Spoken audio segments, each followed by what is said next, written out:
नमस्कार, a very warm welcome once again in this new episode.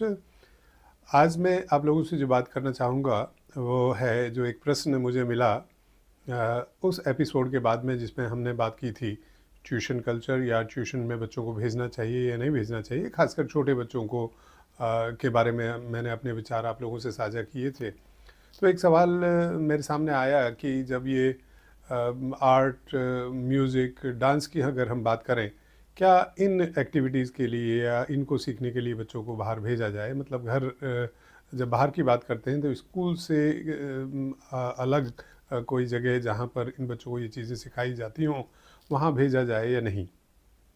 तो मेरा कहना ये है कि जब हम ट्यूशन की बात करते हैं तो ट्यूशन यूजुअली हमारे यहाँ समझा जाता है in terms of getting some extra help for our academic achievements.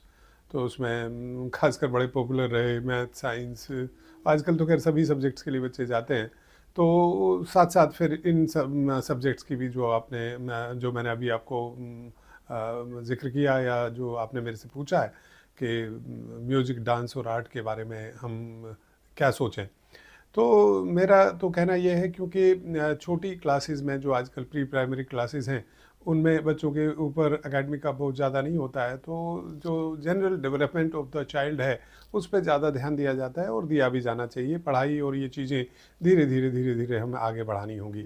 लेकिन जब बच्चा क्लास 1 में आता है या 2 में हो या 3 में हो तो उस वक्त में जो बच्चे के फिज़िकल स्ट्रेंथ है थोड़ी बेटर हो जाती है, जो कोऑर्डिनेशन है बच्चे का बॉडी का और माइंड का वो बेटर हो जाता है।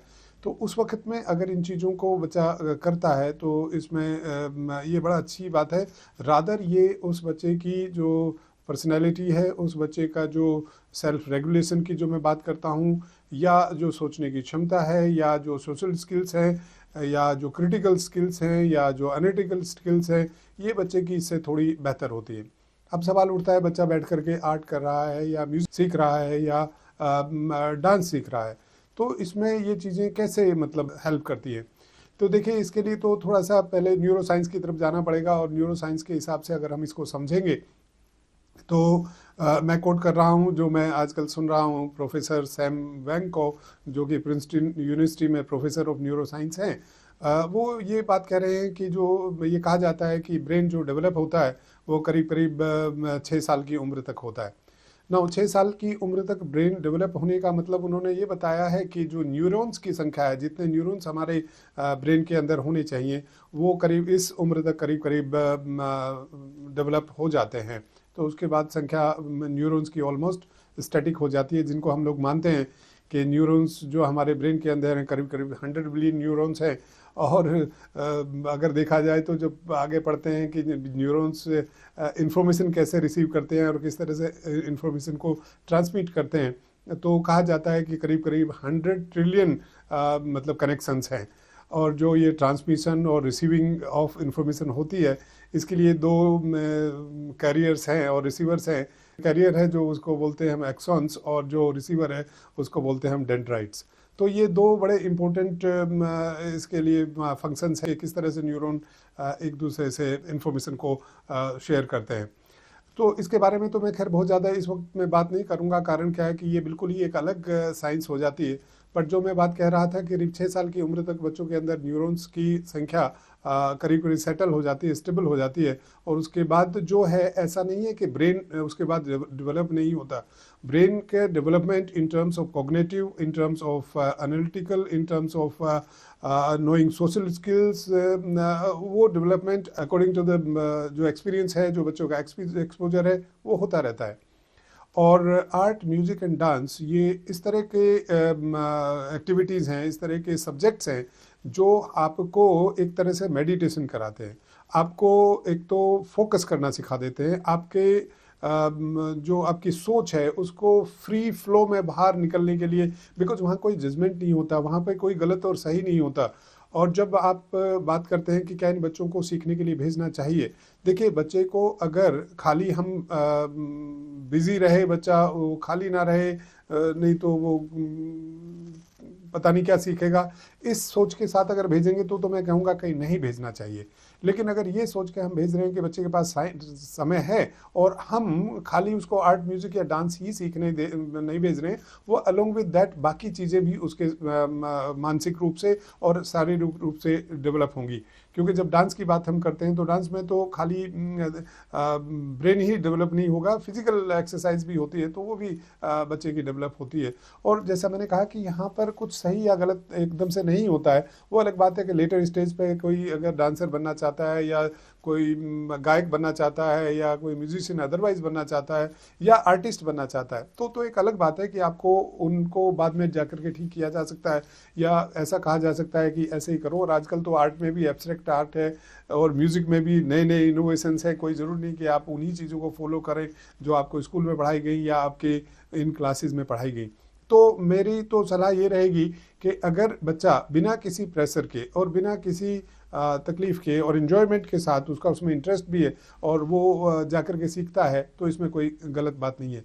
क्योंकि न्यूरो साइंटिस्ट के हिसाब से ये भी कहा जाता है कि हमारे जो ब्रेन के दो हेमिस्फीयर्स हैं, लेफ्ट एंड राइट, तो दोनों के फंक्शंस कई बार अलग अलग हैं, हालांकि मिलकर के काम करते हैं।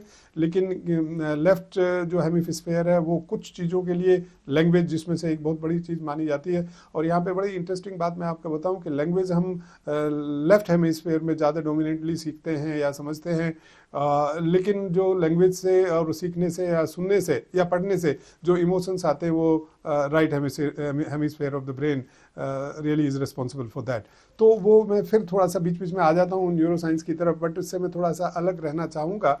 और जहाँ तक डेवलपमेंट की बात है कि बच्चे ये डेवलप हो सकते हैं और इनका फ़ायदा उनको बाकी सब्जेक्ट जो एकेडमिक सब्जेक्ट हमारे यहाँ बड़े ही जिन पे ज़्यादा इम्पोर्टेंस दी जाती है, उनको भी उनमें भी ये हेल्प करते हैं। तो अगर आपको लगता है कि बच्चे को भेज दें और खाली इसलिए नहीं भेज रहे हैं कि उसका समय पास कराना है, क्योंकि आजकल एक बड़ी तकलीफ़ हो गई है कि हम बड़ों के बीच में भी ये बात है कि लगातार अगर काम करते रहते हैं तो हम कुछ क्रिएटिव हैं, हम कुछ वर्थ हैं, और अगर हमने कहीं बीच में थोड़ा आराम कर लिया तो दूसरों को देख के ऐसा लगता है कि शायद हम कुछ गड़बड़ तो नहीं कर रहे हैं। मतलब एक हीन भावना सी कभी कभी बच्चों में मैं देख रहा हूँ, जो काम करने वाले बच्चे तो नहीं बोलूँ, अब तो वो एडल्ट हो गए हैं और काम कर रहे हैं। और अगर कोई ये कह दे कि मैं दिन में 8 घंटे काम करता हूँ, 3 घंटे आराम करता हूँ, तो 3 घंटे आराम सुनते ही कुछ भ्रुकुटी तन जाती है कई जगह से, और ऐसा लगता है कि जना इन्होंने 3 घंटे आराम करके या काम ना करके कौन सा बड़ा नुकसान कर लिया। लेकिन अगर हमें शरीर को ठीक रखना है, अपने मानसिक रूप से हमें ठीक रहना है, तो हमारे लिए जितना काम ज़रूरी है उतना ही आराम भी ज़रूरी है। तो आराम को ऐसा ना माना जाए कि भाई एक हमने बड़ा ही नेगेटिव टर्म इसको बना दिया है, उसको थोड़ा सा हमें बदलने की ज़रूरत है। क्योंकि ये बात अगर बड़ों तक रहती तो चलो मैं फिर भी मान लेता, लेकिन ये चीज़ फिर बच्चों के ऊपर भी लागू हो रही है कि कई बार हम बहुत सारी एक्टिविटीज़ बच्चों को इसलिए कराते हैं स्कूल के बाद में कि वो बच्चा फिर अकेला घर में है, या मान लीजिए वो खाली होगा तो फिर कुछ और करेगा, इससे अच्छा कि इसमें भेज दें। और कभी बच्चे को आर्ट म्यूज़िक क्लास में लेके जा रहे हैं, उसके पीछे फिर से म्यूज़िक में ले जा रहे हैं, उसके पीछे फिर से डांस में ले जा रहे हैं, और उसके बाद में उसको कह रहे हैं तू खेलने की कोशिश कर ले। तो वो थोड़ा मुश्किल हो जाता है बच्चों के लिए, क्योंकि जब तक उनका मन नहीं होगा, अंदर से वो नहीं चाह रहे होंगे, और वो करें, उसमें आधा घंटा भी लग सकता है बच्चे को करने में, 15 मिनट भी लग सकते हैं, और कई बार मन लगा तो वो कागज़ इतने सारे भर देगा कि आपको ऐसा लगेगा कि इसका कितना इंटरेस्ट है। हालांकि कई बार हम लोगों को, बड़ों को, ऐसा लगता है कि इसने ये क्या बनाया, लेकिन बच्चे के हिसाब से उससे बेहतर कुछ हो नहीं सकता। मैं आपको एक छोटी सी बात बताता हूँ कि बच्चों के जब वो कुछ भी करते हैं और अच्छा बनाते हैं, अपनी तरफ से बेस्ट बनाते हैं, हमारी तरफ से जो बड़े देखते हैं या जो उसके एक्सपर्ट हैं उनको लगता है कि ये बेस्ट नहीं बना है, लेकिन बच्ची की तरफ से वो बेस्ट है। मैं आपको बताऊं कि मैंने बहुत लेट म्यूज़िक सीखा, मतलब मैं सुनता था, और स्कूल में भी जब कोई फंक्शंस होते थे हमेशा अपने सजेशंस भी देता था। लेकिन अगर मेरे से कभी कोई ये पूछता था कि इसमें बताओ होना क्या चाहिए, तो वो मैं उनसे ही कहता था कि भाई ये आप काम करो, मुझे तो यहाँ पे लग रहा है कि कोई चीज़ थोड़ी सी लैग कर रही है।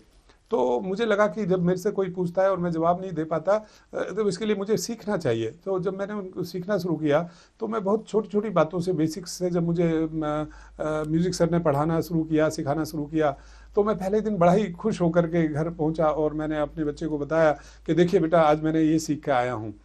मैं बहुत उत्साहित था, तो हमारे बच्चे के वो भी खुश हुए कि चलो इस उम्र में इन्होंने सीखने की कोशिश की है। लेकिन अचानक उनके मुंह से निकल गया कि ये तो हमने क्लास 1-2 में सीख लिया था वैसे।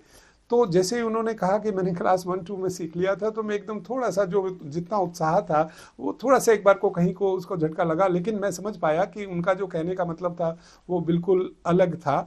और जो मैंने किया है वो मेरे लिए उस दिन के लिए वो बेस्ट था। हालांकि उनके लिए वो क्लास 1 का लेवल का था, बट मेरे लिए वो बेस्ट था। बट धीरे धीरे जैसे प्रैक्टिस हुई तो वो चीज़ बेटर हुई। तो हमारे बच्चे जब ये बाहर जाएं तो ये सोच के ना भेजें इनको, अगर आप भेज रहे हैं कि नहीं मैं इनको आर्टिस्ट बना दूंगा, मैं इनको बहुत बड़ा म्यूजिक का एक्सपर्ट बना दूंगा, मैं इनको बहुत बड़ा डांस का बना दूंगा, वो अभी से ऐसा सोच के ना भेजें। अगर वो जाते हैं सीखने के लिए जाते हैं, और सीखें, जाएं और आएँ। और लेकिन कोई टेस्ट के लिए, एग्ज़ाम के लिए, उसके लिए सीखने न जाएं। और ना ही उनकी जो उन्होंने एक्वायर की जितनी भी नॉलेज या जितनी भी चीज़ वो कर सकते हैं, उसको अप्रिसिएट ही करें। ये ना कहें कि इतने दिन जाते हो, इतने दिन तुम्हें वहाँ पे जाते हुए हो गए, किस लिए मैं टाइम लगा रहा हूँ उधर या लगा रही हूँ, तो क्यों भेजूँ, क्योंकि आपने तो कुछ सीखा नहीं। नहीं, ऐसा नहीं है, सीखा नहीं। बच्चे ने कुछ भी करके सीखा, वो बेटर ही है। अगर वो नहीं जाते तो उससे बेहतर है। और नहीं, अगर बच्चा जाता, आराम कर सकता है, घर में कोई कराने वाला है, और बच्चा खुद ही बैठ करके आर्ट का काम तो खुद भी कर सकता है। डांस भी आजकल तो हो चुके, इतने सारे चीज़ें अवेलेबल हैं घरों में, वो कर सकते हैं। अगर वहाँ कर सकते हैं तो बहुत अच्छी बात है। अगर नहीं कर सकते और आप भेज सकते हैं तो उसमें कोई बुराई नहीं है। तो ये हेल्प ही करेगा बच्चे को, कोई नुकसान नहीं करेगा। बट कंडीशन वही रहेगी कि उसको जजमेंट, उसका कोई जजमेंट नहीं होना चाहिए। जजमेंटल जब जब होंगे हम कि कितना सीखा कितना नहीं सीखा, तो गड़बड़ हो जाएगी। और अगर बच्चा कह रहा है कि मुझे डांस में जाना है, तो एकदम से उनको वो सब ऐसा मत दिखा दीजिए कि पता नहीं क्या सीख लेंगे। अगर नहीं सीखा, उनका मन नहीं किया, कल को आर्ट करने लगेंगे, कल को म्यूजिक करने लगेंगे, कल को कोई क्विज करने लगेंगे, कल को अपना कोई सब्जेक्ट करने लगेंगे, तो उनको करने दें जिस तरह से वो करें। बट हाँ, मोटिवेट करें, और जो भी वो काम करें उसको उसको अप्रिसिएट करें, ना कि उसमें खामियां बताएं। क्योंकि खामी बताएंगे तो फिर वो एक स्ट्रेसफुल एक्टिविटी हो जाएगी, ना कि कोई एक लर्निंग एक्टिविटी रहे। तो मैं समझता हूँ कि मैं अपनी बात आपको ठीक से बता पाया हूँ। फिर भी अगर कोई आपके मन में शंका है तो मैं कोशिश करूँगा कि जितना मेरा एक्सपीरियंस है, जितना मैंने बच्चों से सीखा है, समझा है, वो मैं आपको ज़रूर बताऊँ। प्रश्न के लिए धन्यवाद, मुझे एंकरेज करने के लिए धन्यवाद। हम फिर मिलते हैं अगले एपिसोड में। नमस्कार।